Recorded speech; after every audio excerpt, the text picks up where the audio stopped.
Desnica danes prepoveduje referendum o interventnem zakonu, proti kateremu smo skupaj s sindikati zbrali 47.000 podpisov.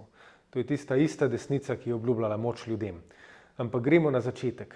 Ta zakon je problematičen, ker ne prinaša razvoja, ampak prinaša dinamit pod stebre socialne države, kakor so bili postavljeni v 90. letih v Sloveniji.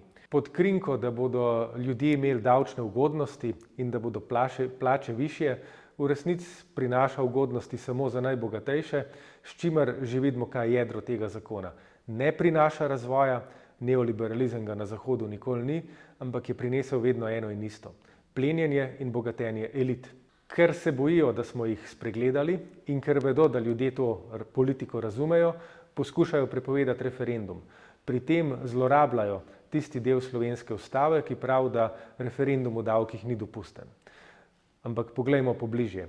To je zakon, ki posega v zdravstveni sistem, v socialne sisteme, v urejanje, kako se lahko dajo stanovanja preko Airbnb-ja, v dolgotrajno oskrbo.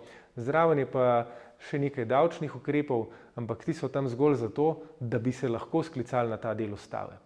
Danes na to zlorabo opozarjamo, ukolikor nas desna koalicija ne bo slišala, bomo pa pravico iskali pred ustavnim sodiščem.